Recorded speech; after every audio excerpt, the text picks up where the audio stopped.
We're being told about an isolated Raila who is fighting back. According to this headline, faced with the possibility of NASA partners being unlikely to return to his camp, the ODM leader is keen to ward off supremacy wars. Also, the One Kenya Alliance is being exposed in the Daily Nation. According to this article, they're relieving how the technical team is advising these principles as they go towards forming what has been termed as a formidable alliance. Also on the front page of the Daily Nation, they're asking, can a third force turn tables in 2022? And that is a question I shall be posing to Mr. Kilonzo, who is part of our panel this morning. Do you think a third force is key in turning the tables in 2022? I don't know why people are calling One Kenya Alliance a third force, because I don't see it as a third force. When we are saying it's a two-horse race, we need to interrogate that. First, when we say Raila Amolo Odinga is having massive support, we need to see where first does he get the support? Yes. He is the king of coalitions. So he actually gets kingpins from different areas, and then he gets them rally behind him. Then he gets the support. Now, the NASA guys are now in Okoa, Kenya, and Raila is alone. So that translates to him losing more than actually 50% of what he got in the 2017 elections. Yes. So when we say that it's a two-horse race, actually it's not, because the One Kenya Alliance is a force to reckon. Okay. When you look at Kalonzo Musyoka, for instance, Kalonzo Musyoka can command the coast region because first he has the geographical advantage and even the historical advantage. And we all know that politics in Kenya actually are tribal. Yeah. And actually Raila Odinga has been commanding coast courtesy of Kalonzo, and that's something that many people don't understand. When Kalonzo will detach himself from Raila Odinga, you will see Raila losing cost. So when you say One Kenya Alliance is a formidable force and a threat politically, is it to the deputy president or is it to Raila alone, or is it a threat to both of them? It's a threat to both of them. Okay. Because first, you see, many a times, Raila has been actually seen as an untrustworthy person. Look at 2013, they were in CORD. They agreed by 2017, I'll support Kalonzo Musyoka. When 2017 elections came, he said, I didn't win. And then they went back again, came up with an agreement that after 2017, then 2022, you'll support one of us. Then again, he is now saying no. And you remember even he went alone and did the handshake. Yeah. And so actually, he has portrayed himself as a Janus-faced fraudulent psychic. That's why he is actually losing it, because when you look at even the previous by-elections, he has been losing.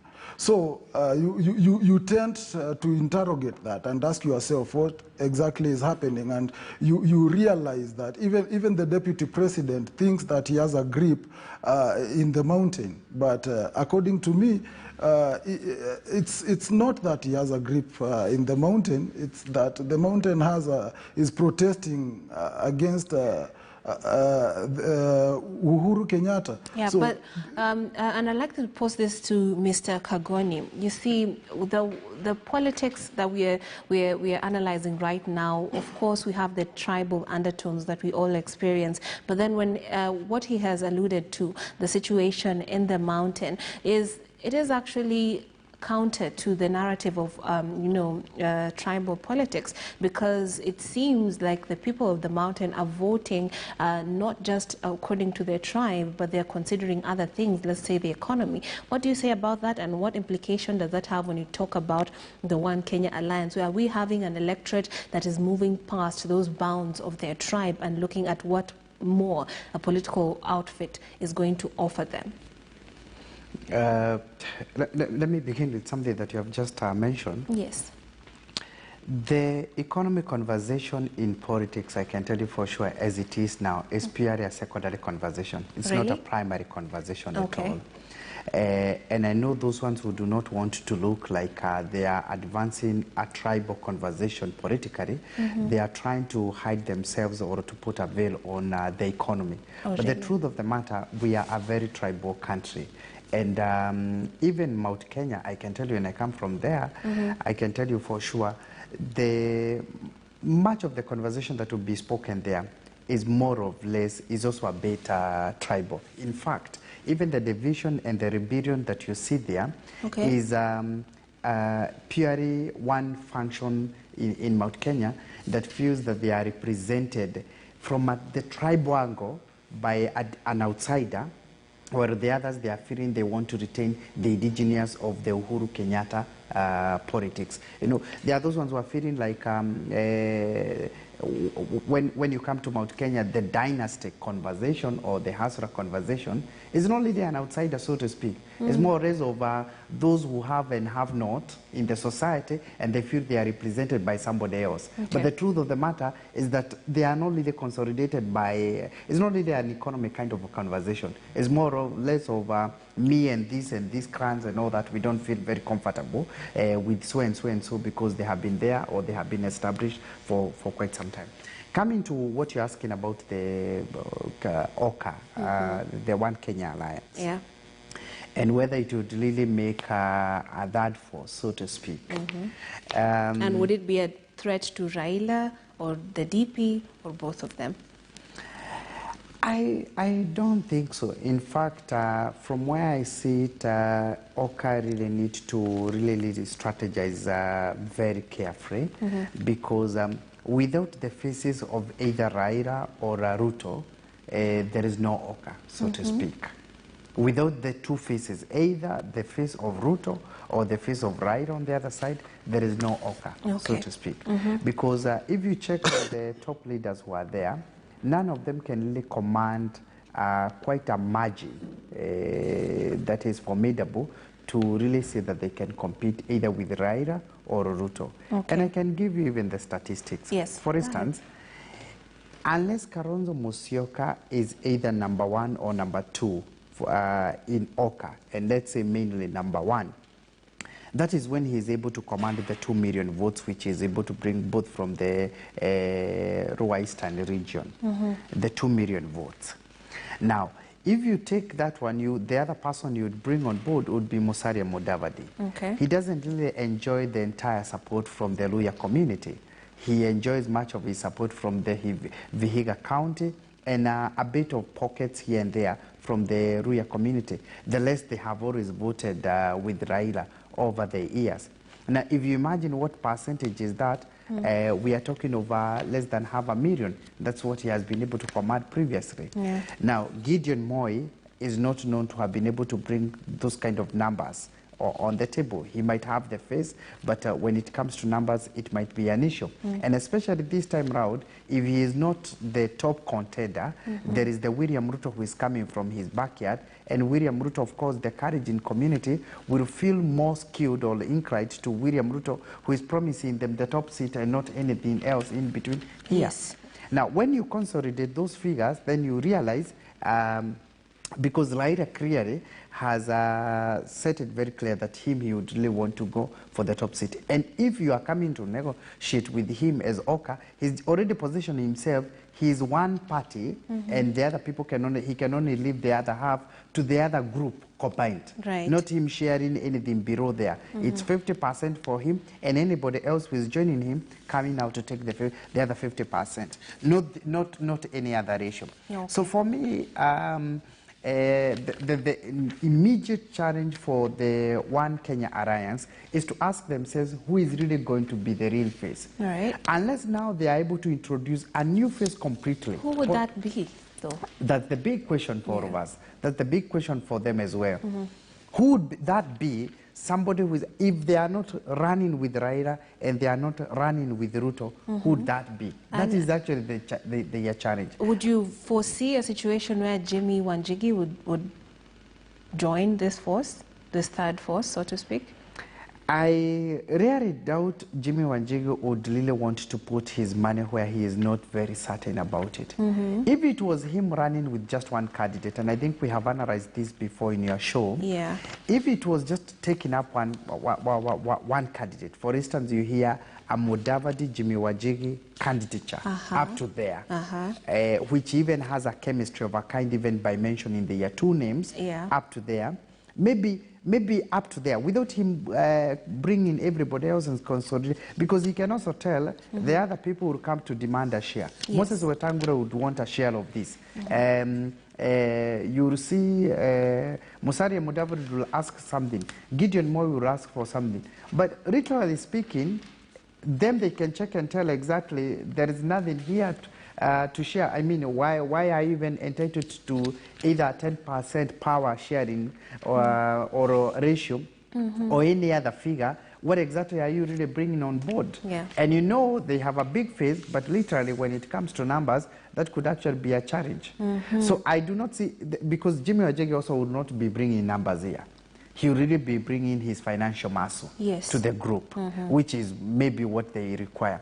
But if it was just taking one candidate and not really the Oka thing, just taking one candidate, then that could be Musalia Mudavadi. They might have a chemistry with Jimmy Wanjigi, and they might introduce a force of a kind because of the national face they would be able to pose, but they'll also struggle with the numbers, unless now they're also getting the support, like we have said, of somebody like Raila Odinga. As it is, I can tell you for sure, with certainty, because some of these things are very constant and they might not change.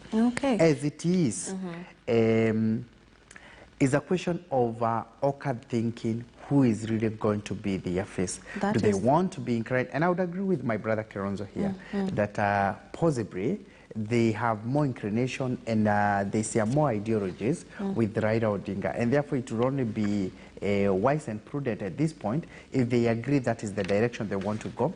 And if that's the direction they want to go, at that point they can always change the faces. They can say we are all together, but let's get new faces because I don't think they have a space in William Ruto's house. Now, Mr. Ngunjiri, do you agree with that? He's made a very weighty declaration. None of these principles can actually carry the day when it comes to if you're talking about a three-horse race. So what do you make of that? And do you think they should just, at the end of the day, instead of being perhaps a spoiler for Raila Odinga during the elections, perhaps join forces with Raila Odinga and then just back him yet again? Because we know some of these politicians are actually, they feel miffed by the fact that Raila did not honor some of the promises that they felt he ought to have honored after the previous elections. So do you foresee that happening? Do you think that is the right move, or should they just figure out perhaps another form of coalition that might not fare well but still hold on to that identity of One Kenya Alliance? Yes, before I respond to that, I think that Jimmy Kagoni is still caught up in the status quo that as Kenyans we are trying to go over. And he's saying that the politics of our country can never be a conversation about how the economy can be transformed. While we know that the biggest challenge that we face right now is a bad economy.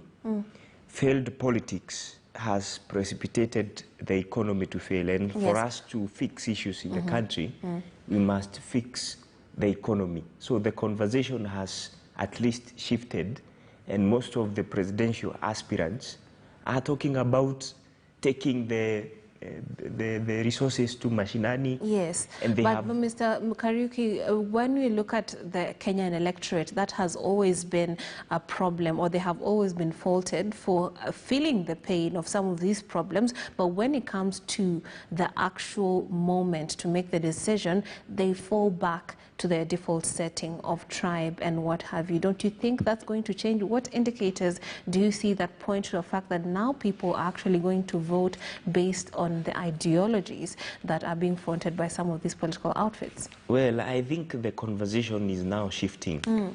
And because of the introduction of the Hustler Nation item, I think now people are beginning to talk about how we can take these, for example, economic policies to the lowest level at the grassroots. So this conversation is now becoming a daily bread for Kenyans, and they are agreeing that the huge task, which not just this government, but whoever is going to take over after this will have, is to, first of all, manage the debt crisis and make sure that they lower the cost of living, improve and create better livelihoods for Kenyans, and all those factors put together. Yes. So those are the issues that Kenyans are now beginning to discuss. That has been brought by the Deputy President, and the conversation has changed. Then, coming to your question on whether or not the One Kenya Alliance needs to join or be against Raila Odinga, I think that they have both strategies on the table, because Kenyans view them as the same as Raila Odinga. Yeah. And so they can either decide to antagonize Raila Odinga and take his space, or join him. So if they use either of those strategies, then it means they can be able to occupy that space and run against the Deputy President. Because I don't think that that team, in a way, would ever find themselves in a coalition with the Deputy President because of the existing dynamics. Yes. If indeed they want to have a top seat, unless they are ready to settle for another position, which is not president. Yeah. But now here is Raila Odinga, who is alone.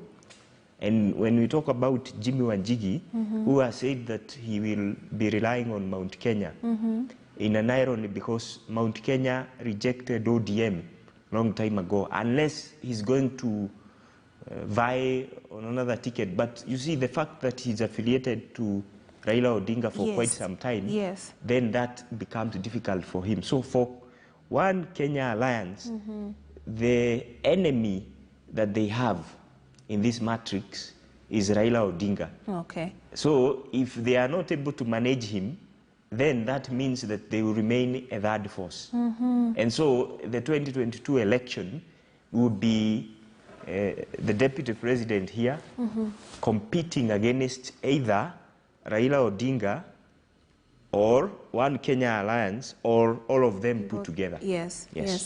Very interesting dynamics right there. And I'd like to pose that possibility to Mr. Kilonzo. When Mr. Kariuki Ngunjiri talks about the possibility of, the One Kenya Alliance joining Raila Odinga, what then do you think the compromise would be? Because Raila Odinga and, of course, One Kenya Alliance would have to have made some sort of compromise in order for them to get to an agreement. Because, like I pointed out earlier on, many of those who are in the One Kenya Alliance have certain grievances, and you actually pointed out because that it has cost Raila trust when it comes to making some of these political formations.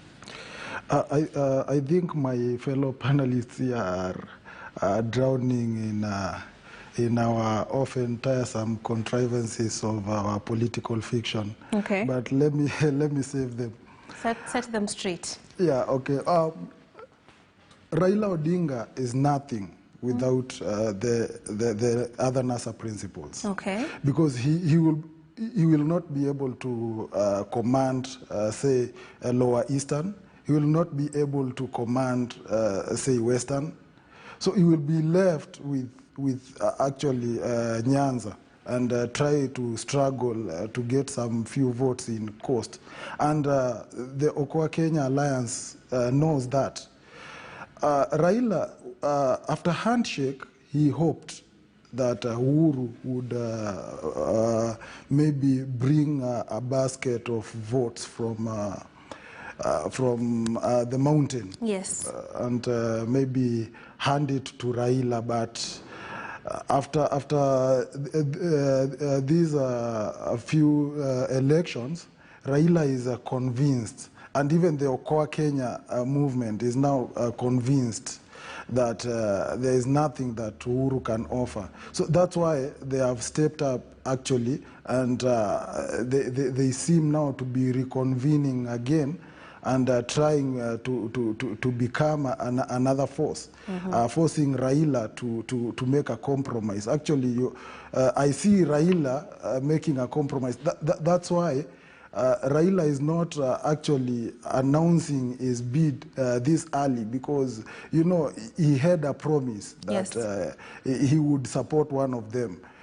And so going back to them and telling them, please support me again, it will be a hassle. And that's why you see even Kalonzo Musyoka claiming that he has breached their MOU, that they saying he would rather go back to the village than, you know, support Raila. Yeah, than support Raila, and that's exactly what is happening to Raila. You saw some a month ago he tried to get to Ukambani, to get tried to get the Makueni governor.